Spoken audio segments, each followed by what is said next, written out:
White rust of crucifers.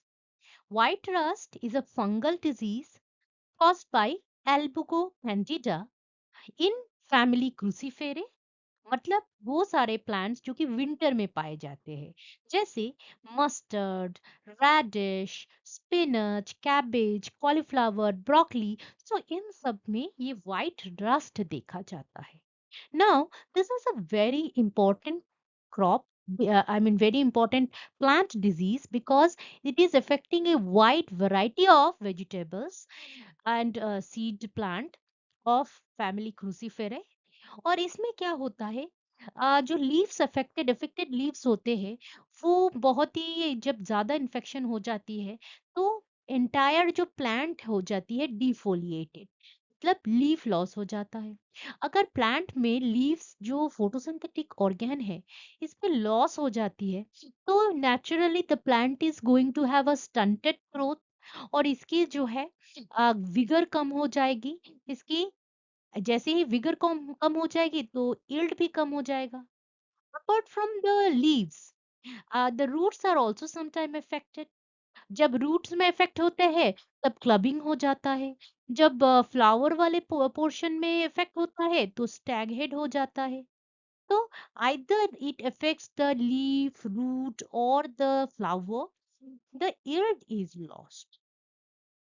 और ये yield loss हो जाता है कभी कभी तो जो है फ्रूट या फ्लावर जैसे कॉलीफ्लावर या कैबेज, ये तैयार तो हो जाते हैं लेकिन इसकी लीफ में इतने सारे जो है मतलब इन्फेक्शन हो जाता है तो मार्केटेबिलिटी एकदम जीरो हो जाती है, क्योंकि naturally we are not going to consume a diseased plant. तो इसीलिए जो है इस ये काफी यील्ड लॉस कर देता है due to leaf lesions. Even when the fruit is I mean the flower cauliflower is formed, but lesion के वजह से ये मार्केटेबिलिटी जीरो हो जाती है। So this is a very serious illness that affects all stages of the plant, which means that ये seedling stage में भी इफेक्ट कर सकता है, लेट मैच्योर स्टेज में भी इफेक्ट कर सकता है एक प्लांट को। Hello students, I'm Dr. Ayantika Das and welcome to Botany with Ayantika। आज मैं व्हाइट रस्ट ऑफ क्रूसिफर डिस्कस करने वाली हूँ। ये प्लांट पैथोलॉजी वाले टॉपिक है और ये जो है बीएससी एमएससी दोनों सिलेबस में ही आते हैं। And overview, symptom, disease cycle, predisposition, economic loss, इसकी कंट्रोल एंड मैनेजमेंट, ये सब मैं आज इस वीडियो में डिस्कस करने वाली हूँ। So welcome, let's begin the video. So white rust को कभी कभी हम व्हाइट ब्लिस्टर्स भी बोलते हैं। कभी कभी we are saying it as white blisters and it is caused by this fungus Albugo candida, जो कि क्रूसीफेरस प्लांट को इफेक्ट करता है। Not only just crop plant but also Brassicaceae weeds. Brassicaceae weeds mostly winter crops में ही आते हैं, उस टाइम ही उगते हैं। तो both the main crop as well as the wheat crop are getting affected by albugo।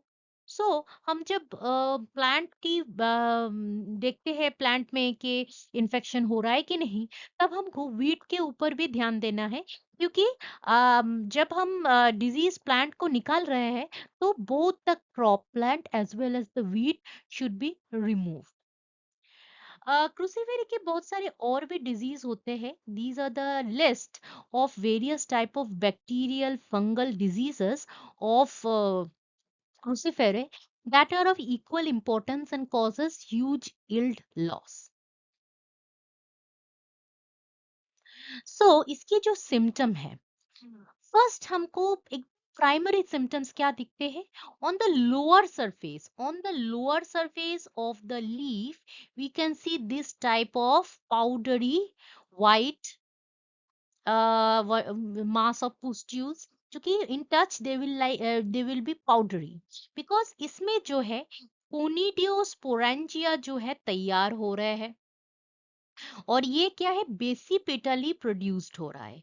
जो लीफ की लोअर सरफेस है, this is the leaf and this is the lower surface. इसमें जैसे ही स्पोरेंजिया तैयार होते हैं, ये लीफ की एपिडर्मिस को जो है ना बर्स्ट कर देता है। जैसे ही बर्स्ट ओपन होता है तो जो स्पोरेंजिया फॉर्म हुए, these are the sporangia.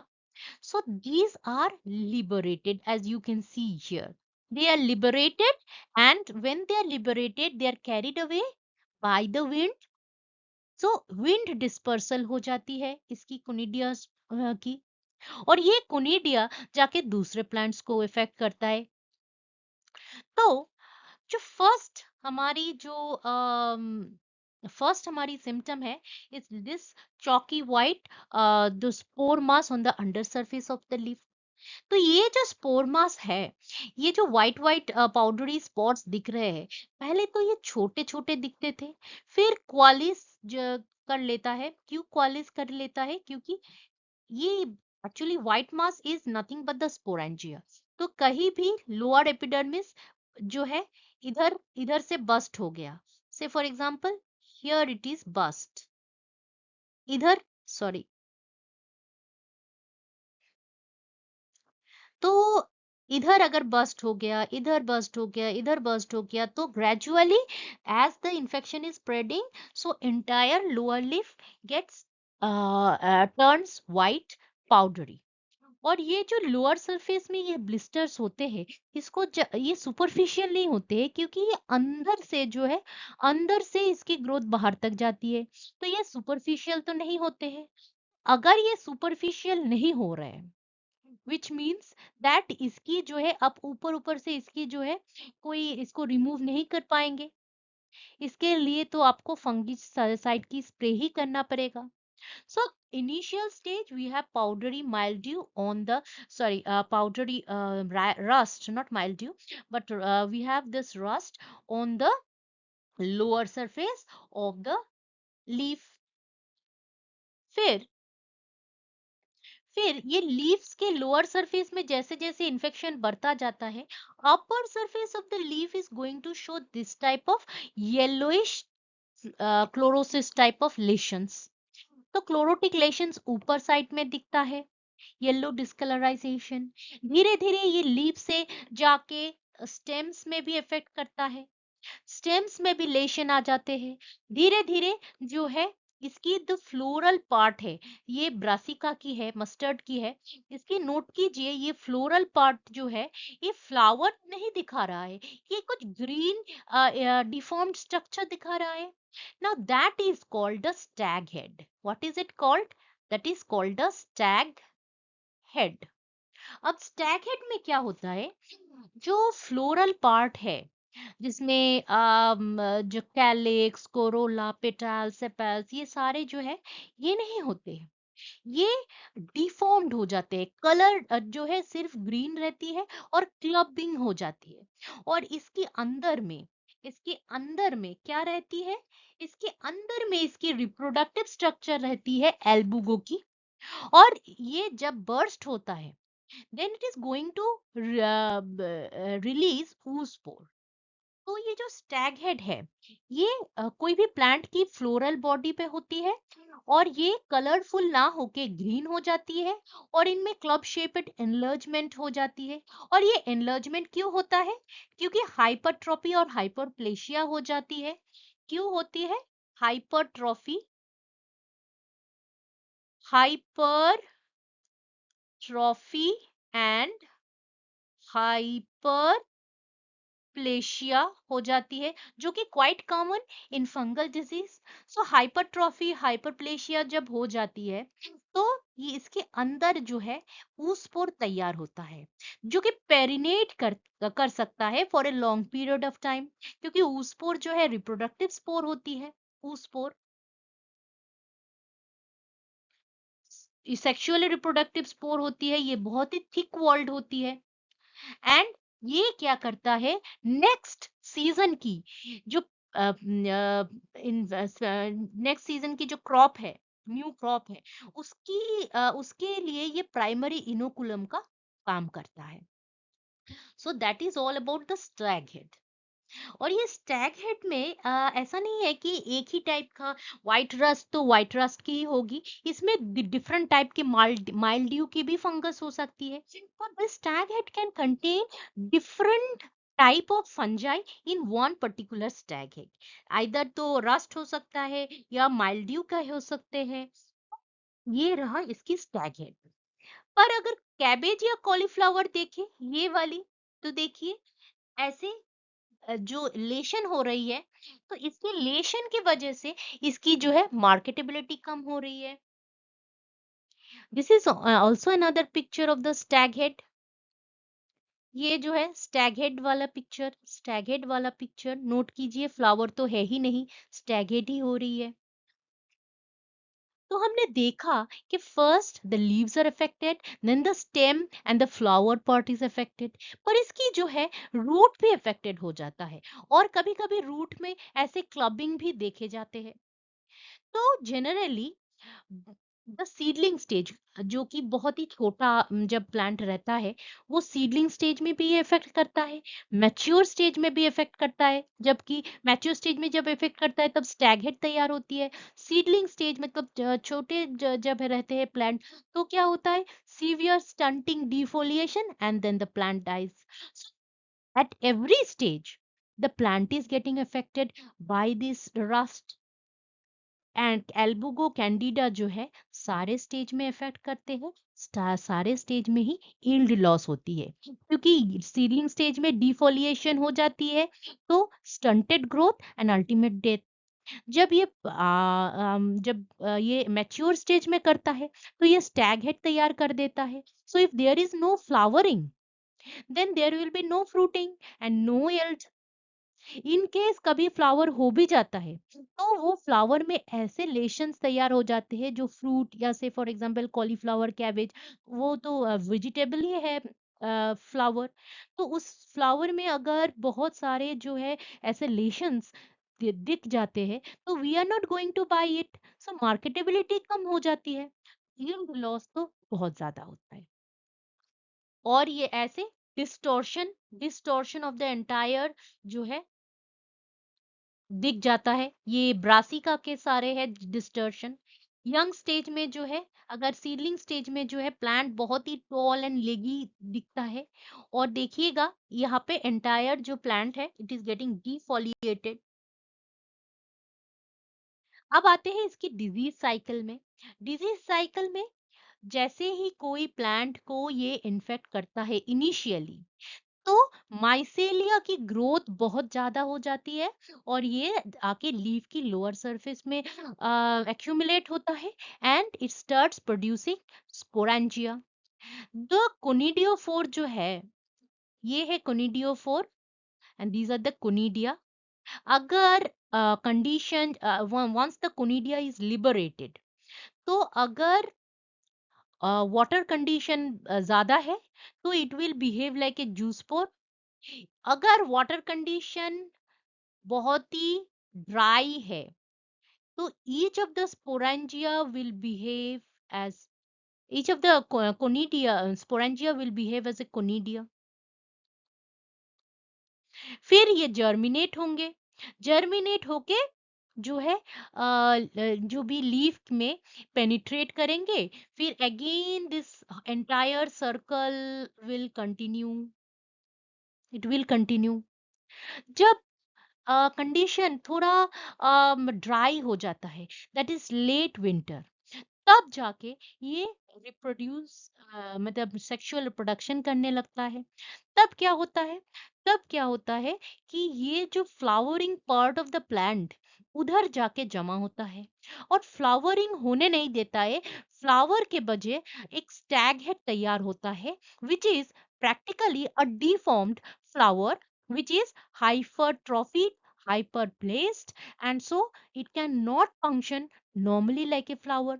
तो वैसे वाले हाइपरट्रॉफिड, हाइपरप्लेसिक जो स्टैगेड है, जो स्टैगहेड वाला स्ट्रक्चर है, उसके अंदर ये अपना रिप्रोडक्शन कर लेता है, और ऊसपोर तैयार कर लेता है। क्योंकि ऊसपोर जो है ये product of sexual reproduction, and it is covered with very thick thick membrane, और वो क्या करता है, पेरिनेट कर सकता है थ्रू आउट द विंटर। सो कोई भी अगर प्लांट्स अफेक्टेड है, और and it is the crop residue is staying in the field for the winter, then if it is harboring such oospore, then that plant material will be responsible for infection of the next generation of plant, because जैसे ही condition अच्छे होंगे, oospore is going to germinate into zoospore, and again there will be another round of infection. So infection is twice, जो early season में बार बार करके जो है juice पोरेंजियम करके ये प्राइमरी इन्फेक्शन सर्कल कंटिन्यू करता रहता है, from primary to secondary infection to tertiary infection, बार बार एक ही जो है जूस पोर्स बार बार फॉर्म हो रहा है और वो प्लांट को इन्फेक्ट कर रहा है। At the end of the growing season this sexual cycle starts. अब what are the predisposing condition which favors the growth of fungus? हमको पता है कि medium to high temperature and very high humidity is very essential for the growth of fungus, क्योंकि ये जो है ना ज़्यादा high humidity और high amount of temperature is ideal for its growth। तो अगर बहुत ज़्यादा बारिश हो गई है, then and after that we are getting sunny conditions, then we are sure that we will keep getting some or other form of fungal infection। तो ये इसके जो फर्स्ट एक्सपोजर से फर्स्ट सिम्टम अपियरेंस, इसमें आइदर तो 6 to 21 days में ही हो जाता है। तो इंक्यूबेशन पीरियड रहता है क्या, 6 to 21 डेज। तो इसके बाद क्या होता है, first the leaves are affected, then after leaves are affected, these leaves can further cause the spread of infection। और spread of infection, ये जो conidiospores होते हैं, conidiospores that are produced on the lower surface of the leaves, ये dispersed by wind और rain, दोनों से ही ये dispersed हो जाती है। तो ये इसकी तो dispersion की प्रॉब्लम ही नहीं है। So what we can do is check this economic loss, क्योंकि इकोनॉमिक लॉस जो है वो भी बहुत ज्यादा हो जाती है, क्योंकि पूरा अगर लीफ ऐसा ही जो है वाइट ऐसे ही जस्ट तैयार हो रहा है, तो entire leaf will later get to this condition, it will decay and die, it will cause defoliation. So yield loss जो है मैक्सिमम हो जाती है। तो हमको जो है यील्ड लॉस अगर ना हो, इसके लिए हमको फंजीसाइड डालनी है, और वो भी क्या, एक टाइप की फंजीसाइड नहीं डालनी है, क्योंकि if you are using the same fungicide over and over again, then there is a chance, high chance, that the albugo candida will become resistant to that particular fungicide। So fungicide जो है ये बदल बदल के डालना है, और इसकी जब जैसे ही हॉट एंड ह्यूमिड कंडीशन हो रही है, तो इस फंजीसाइड एप्लीकेशन भी बहुत फ्रीक्वेंट, इसकी फ्रीक्वेंसी जो है बढ़ाना चाहिए। जो मैनेजमेंट है, मैनेजमेंट प्रैक्टिस एक्चुअली कंट्रोल से ज्यादा इंपॉर्टेंट है मैनेजमेंट प्रैक्टिस, बिकॉज कोई भी जो डिजीज है उसको डेवलप होने से पहले ही अगर हम कंट्रोल कर सकते हैं, देन इट इज बेटर। सो हमको देखना रहेगा कि सॉइल में ऑर्गेनिक मैटर जो है वो तो इन्फेक्टेड तो नहीं है, क्योंकि अगर agricultural debris is containing the primary inoculum for the disease, then it is going to, however small the amount of inoculum is, it is going to infect the entire bed। तो जो soil है वो healthy होना चाहिए। उसके अलावा भी जब हम सीडलिंग लगा रहे हैं, तो हमको देखना चाहिए कि जो सीडलिंग है वो रेजिस्टेंट है कि नहीं, और जो सीडलिंग है वो एकदम से मतलब क्लस्टर्ड ना हो के थोड़ा थोड़ा स्पेसिंग में डालना चाहिए, ताकि वेंटिलेशन बजाय हो सके और स्प्रेड ऑफ डिजीज भी कम हो सके। तो नॉट क्लोज क्रॉपिंग जो है, हमारी जो फील्ड होगी, तो उसमें थोड़ा सा गैपिंग गैपिंग में ये करना चाहिए। उसके अलावा भी हमको कंटिन्यूअस चेक करना चाहिए कि सिम्टम्स डिजीज के आ तो नहीं रहे हैं। अगर आ रहे हैं तो उस वाले प्लांट को और उस वाले वीड को हमको तुरंत रिमूव करना चाहिए। इसके अलावा भी अगर हम जो मशीनरी यूज कर रहे हैं, इक्विपमेंट्स जो यूज कर रहे हैं, टूल्स जो यूज कर रहे हैं, that should be properly sterilised after each application. जैसे आज हमने काम किया तो उसके बाद जो है प्रॉपरली स्टेरिलाइज करके रखना चाहिए कि कोई भी इक्विपमेंट में मिट्टी रह ना जाए, क्योंकि उस मिट्टी में भी इनोकुलम हो सकता है। तो मशीनरी और इक्विपमेंट भी क्लीन रखना चाहिए। ऊपर से जो सॉइल है, सॉइल की प्रॉपर वेंटिलेशन लगाना चाहिए।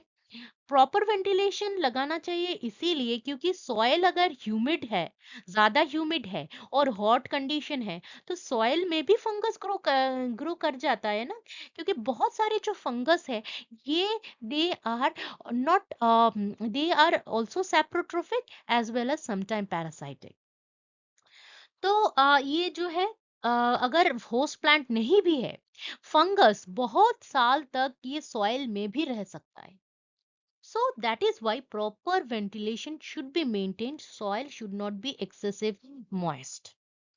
इसके अलावा भी हमको क्या करना है, हमको क्रॉप रोटेशन करनी है। 3 से 4 साल की जो ड्यूरेशन लगा के अगर क्रॉप रोटेशन कर रहे हैं, तो there are chances that we can reduce this type of infection और डिजीज। इसके अलावा भी हमको क्रॉप न्यूट्रिशन के बारे में करना चाहिए, क्योंकि हमने एंगुलर स्पॉट में देखा था कि जैसे ही पोटेशियम डेफिशिएंसी हो रही है, तो ये वाले जो है प्लांट जो है अफेक्टेड हो रहे थे बाय दिस बैक्टीरिया xanthomonas। तो same is the case with the fungal disease. कभी अगर आयरन की डिफिशियंसी हो रही है या कोई भी मैक्रोन्यूट्रिएंट हो कि माइक्रोन्यूट्रिएंट हो, न्यूट्रिएंट की डिफिशियंसी से भी जो है plant become more susceptible to disease. और स्प्रिंकलर इरिगेशन तो करना ही नहीं चाहिए, क्योंकि leaves are the first part that are getting affected. तो लीफ में ज्यादा पानी ना रहे यही देखना चाहिए। तो स्प्रिंकलर इरिगेशन ना करके हमको क्या करना चाहिए, ड्रिप इरिगेशन। ड्रिप इरिगेशन करना चाहिए। इससे क्या होगा, एक तो हमारे पानी भी बचेगा, ऊपर से जो अपना डिजीज कंट्रोल भी हो जाएगा। So that was all about the white rust of crucifer. इसके अलावा भी बहुत सारे दूसरे टॉपिक्स है प्लांट पैथोलॉजी में that I will be discussing. और वो सारे जो है मैंने एक प्लेलिस्ट में, प्लांट पैथोलॉजी की प्लेलिस्ट में डाल के रखी है। And description to it is in the link to it is in the description. So if you like my video, please share it with your friends and please do subscribe, because your subscription, it encourages me to make more such video, and subscription is also free. And I have made several other videos regarding botany, zoology, microbiology, biotechnology topic, and these all are put in different playlists. You can go to my channel and watch those videos. And thanks again for watching this video.